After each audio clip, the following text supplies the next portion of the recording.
Okay, so yesterday,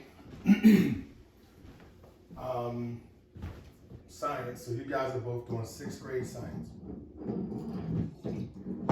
This is not the time. Hey. As soon as I hit record, you want to start doing this? Shushy, dog. It's class time. Shh. All right. Yesterday, y'all talked about saponification, right? Mm-hmm. Say it. Saponification. Say it. Saponification. Right. What is it? It's when you're trying to make soap. The process of making soap. All right, so this is what I'm going to go over. You pretty much know this stuff, but I'm going over this because this is what you're going to talk about today, okay? Make sure you some of your water.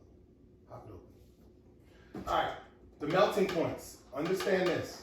Solids have higher melting points. They have a higher melting point than liquids, meaning that you have to heat them up higher. The temperature has to get higher in order to melt them. That's what a higher melting point is, all right? And that's at room temperature. Right now, we're at room temperature. There is no specific number for room temperature. Room temperature here right now is different from room temperature in a room in Alaska that doesn't have any heat. I thought you were going to say that. Or a room at the equator that doesn't have air conditioning, okay? So it's relative to where you are. Right now, room temperature in here is about 75 degrees. So coconut oil, we have coconut oil upstairs that's in the bottle, it stays a solid. But if we raise the temperature in here to like 84, 85, it'll start turning into a liquid. Soap is a solid. Higher melting points have a stronger molecular attraction. Doesn't that make sense? If it's a solid, the molecules in there are holding on to each other tightly, and they're strong with it. Oh, we're solid. We're solid. But lower melting points have a weak molecular attraction. Okay? Just an FYI. Lower melting points. Now, some solids, not all solids, some solids have higher melting points than other solids. All right? It's just an FYI. Now, yesterday, y'all did a little math problem with density. Density equals mass over volume. Well, yesterday you had one where the density of the coconut oil was 855 grams. Yeah. And the volume, the mass of the oil, when it was weighed on a scale, was 855 grams. Remember, every time you see gram, G, mass. Okay? The volume of the oil, when it was poured into that container, was like 955. 950 millimeters. No, well, I don't think it was 950, was it? Yeah. All right, okay. So it was 855 grams, 950 milliliters. But this time, we're calculating the mass of the soap, not just the oil. Now it's a soap. This is the product of the oil and the other reactants. Now it's a solid. So we're calculating the density of the solid. Yesterday, we calculated the density of the liquid. Now we're calculating the density of the solid. Do we notice a difference? Well, now we're using grams per cubic centimeter. Grams, centimeter cubed. Okay? Yesterday, it was grams per milliliter. On our water bottle right here, it's measured in liters. We can measure it in milliliters too, but it's a lot of water. So we're going to measure it in liters. Liquids are measured in liters when we want the density. Solids are measured in cubic centimeters. when we want the volume. So here's an example. I just wrote this, but this is not something you'll see, but you're going to see something like it again today. If the mass of our soap is 450 grams and our volume is 225 centimeters cubed, then what's the density? Same thing, we're going to divide. What did I tell you yesterday? When you see per, you're going to do what? Probably divide. Do what? Probably divide. More than likely, you're going to divide. Listen, I'm not a science teacher. I'm not a teacher at all. I remember some of this stuff, and I'm learning again as I go. So some things, if we find out I'm wrong, we're going to fix it, okay? Now, this is something that's going to be probably a little harder to understand. Even though yesterday was density, or the volume was in milliliters, and today's volume is in cubic centimeters, that doesn't mean that they're that much different. We can still compare them to each other directly. It's almost like one is a girl and the other is a boy. Yeah, they're different, but they're both humans. We can compare them. We can compare them. So a gram per milliliter and a gram per cubic centimeter are equally dense. So if this, yesterday it was 0.9 grams per milliliter. Pay attention. Yesterday it was 0.9 per grams per milliliter. Today, if this was 0.9 grams per cubic centimeter, they're equally dense. It has nothing to do, if it was 2 grams per milliliter, and I got this at 2 grams per cubic centimeter, they're equally dense. It doesn't matter if one is a solid or one is a liquid or not a solid. They're equally dense, okay? That's just kind of remember that. But soap density can be higher than the oil to make it. Okay, it can be just because this solid and that oil yesterday, even if this solid was 2 grams per cubic centimeter and the oil yesterday was 2 grams per milliliter, more than likely it won't be, because when that oil goes under a chemical change, it's probably going to be different in density. But nevertheless, soap density can be and most likely will be higher than the oil used to make it. It might be denser, okay, because you're adding some things to it. Eyes up, eyes up. All right, remember this. What does soluble mean, Larry? Right here. It dissolves in H2O water. What does insoluble mean? Does not dissolve. Doesn't dissolve, well, not easily dissolve. Here are some solid properties, Mike. Molecules have strong attraction. In solids. In liquids, Mike. Molecules have weak attraction. Okay. Not saying that the attractions are not strong at all, but when you compare the two, solids have a stronger molecular attraction. Now, it's probably harder for you guys to read down here. But look, no. Solids and liquids have different chemical structures. When there is a chemical change, the product will have a different chemical structure than its reactants. For example, coconut oil soap, one of its reactants is coconut oil. Coconut oil and whatever emulsifier, remember we talked about that, whatever other reactants that was used to make the soap, they have one chemical structure, and then when they go through that change, the soap, its product, has a different chemical structure. Remember, anytime something has a chemical change, the chemical structure is different. It also changes. Okay? Now I'm gonna flip this. I'm gonna leave this up here because y'all gonna have questions on IXL today. And you can look up here and read. Take your time. This is not a speed contest. All right? This is a get everything right contest. So take your time and read. You're going to have a math problem. It's not going to have these numbers, But this is how you do it. You will put the grams over the centimeter cube and get your answer. You'll punch it in the calculator, and that's how you'll get your answer. It's not a calculator on this thing? No. That is the weirdest thing ever. But I'll open up mine. All right, here we go. Social studies. Not as much. All right, real quick. Eyes up. Come on. Here we go. Look. Let's talk about this. Judicial review. This is the key word, Congress. You're going to have a question or two on IXL, and it's going to talk about judicial review, probably just one. Your answers are going to have the word Congress in it. Okay? Judicial review is when the Supreme Court reviews acts of Congress and will rule if it's constitutional or unconstitutional. Meaning if Congress makes a law or if there's an act. Sometimes there are acts and they're not laws, okay?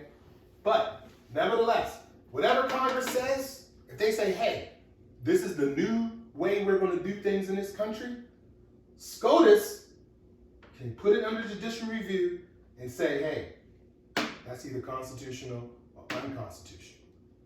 What is the key word in this? Ask Congress. Congress is underlined 3 times. So it's going to ask you a question, select all that apply. What word are we going to look for? Congress. All right. I can't make it any easier than that, can I? No. Right. Not unless you guys want to get into politics, unless you want to become judges. This is just for you to remember in school and to kind of remember when you grow up, when you start voting. If you're not going to go into any kind of political job, you don't have to truly commit this to memory for the rest of your life. But it's also something you should know because it's the country that you live in. All right. Lifetime appointment. Read that, Larry. What's a lifetime appointment? Until they quit or die. Until they quit or die. Supreme Court justices are in there like swimwear. You ain't going nowhere until you take them off. Your bathing suits. You think your bathing suit just gonna jump off you when you get out the pool? What you gotta do to it? You gotta take it off you, or it's gonna stay on you until it pops or just disappears. It ain't going nowhere. It's staying there. In there like swimwear. Until they quit or die. I don't think there's an instance where a Supreme Court justice was actually removed. There isn't any procedure to fire them. Okay? It's not like an elected official. What's this word here, Mike? Appointment. They're not elected. Elected officials, what do elected officials have? It begins with a T. They are elected for a... It begins with a T, begins with an M, remember? It's like either a 2-year or a 4-year. Yeah.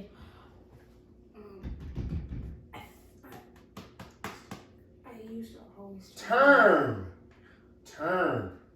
Justices, Supreme Court justices, and probably...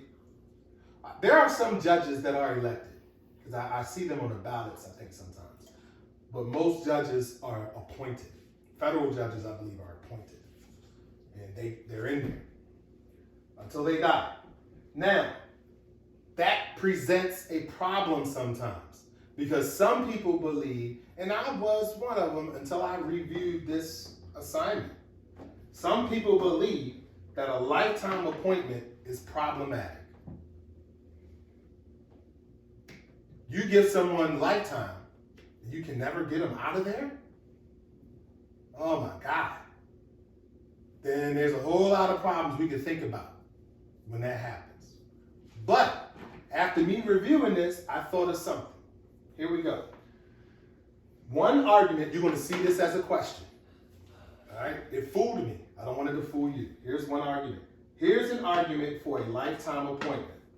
Once Congress confirms the judge, because they're already a judge somewhere, and they're confirming them to go to the Supreme Court, okay?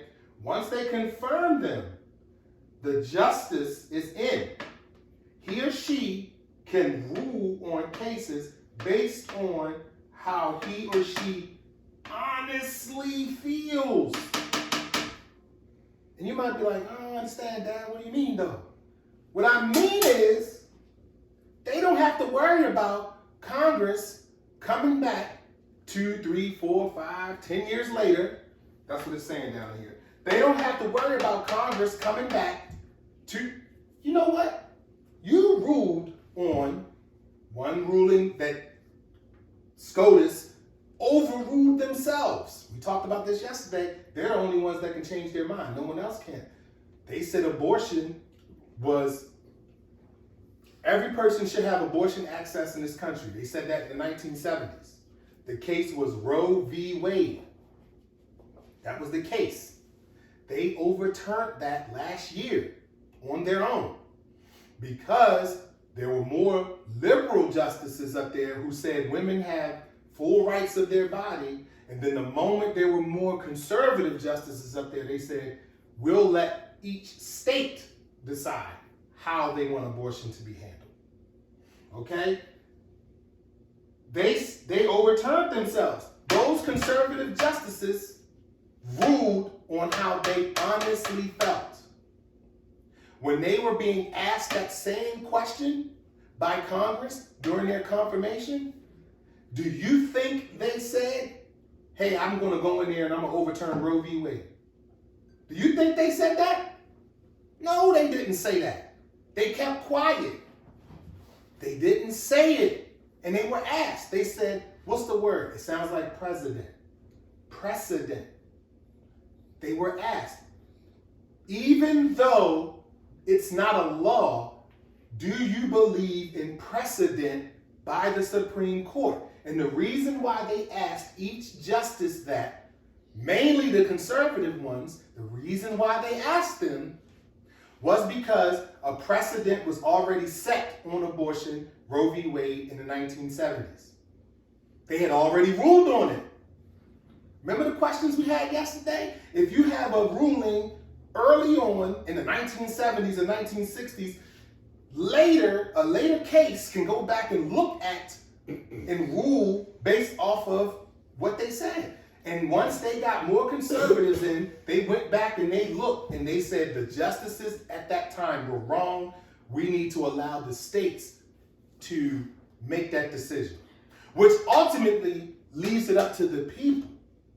See, a lot of us got mad when the court said that.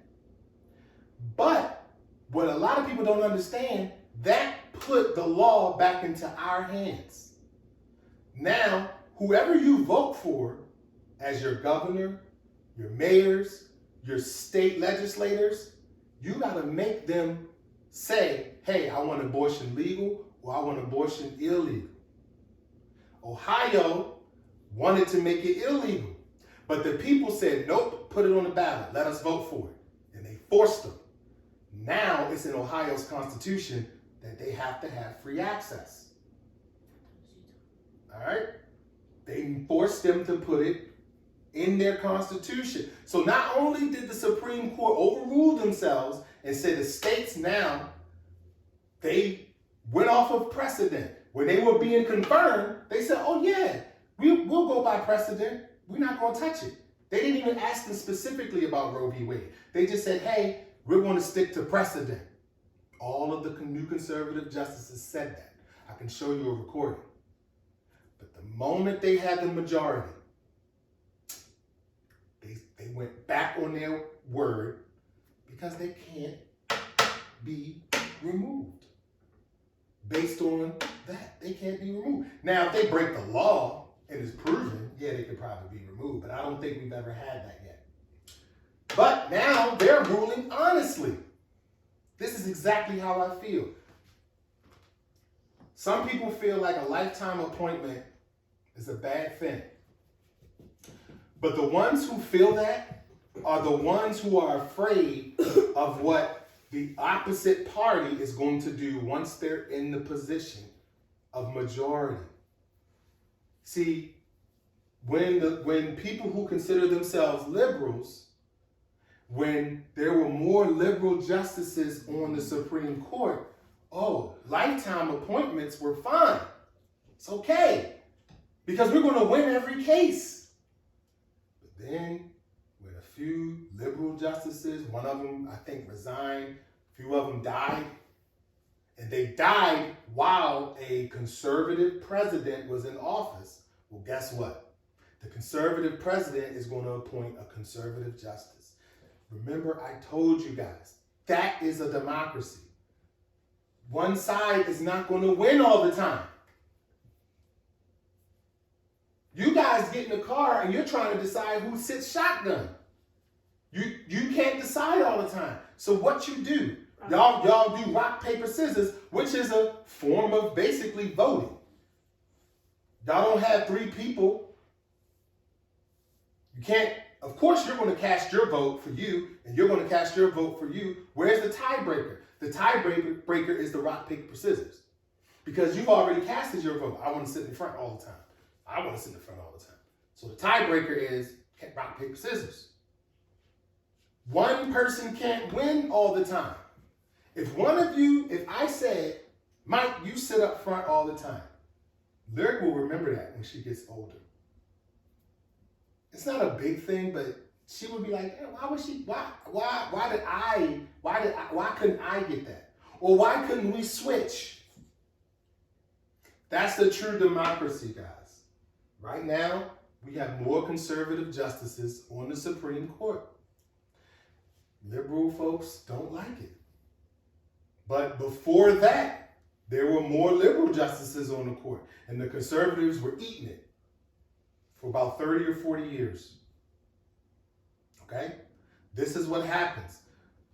Y'all have ever seen a grandfather clock, like on TV or something?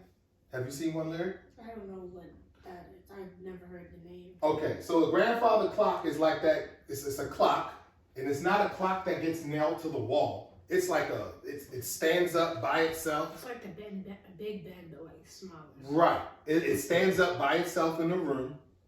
It has a clock face. It's a big, look like a big rectangular piece of wood. And it's a piece of furniture. It stands up by itself in the room up against the wall. It has a clock face, but it has a pendulum that's doing this. I know what that is. You know what I'm saying?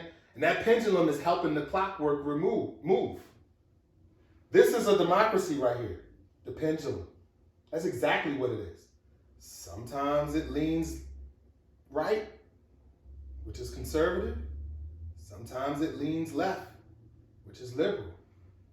If you take a picture, it could be left. If you take a picture, it could be right. Take a picture, it's maybe somewhat right, but close to the middle, in the middle, a little bit left. That's a democracy. It would be nice if we kept it here. But it's hard to keep it here. Because in time, there are going to be extreme people on the left that don't like it in the middle. They're extreme. They want it here. Just like there's going to be extreme people on the right. I don't want it in the middle. I want it always near. And the way you keep everybody's cool is allow it to do this. I'm mad now over here. Oh, no, not so much. Oh, I'm mad over here. No, not so much. You got to let it swing. That's a real democracy. People who want a Democrat president all the time or conservative president all the time, it's not the way things work. In a true democracy, you got to let it swing back and forth. All right? So this is all of your, when you do your social studies, just look up here. Remember, Judicial Review, Congress. This is a question too. Look up here, take your time to help you with your classwork.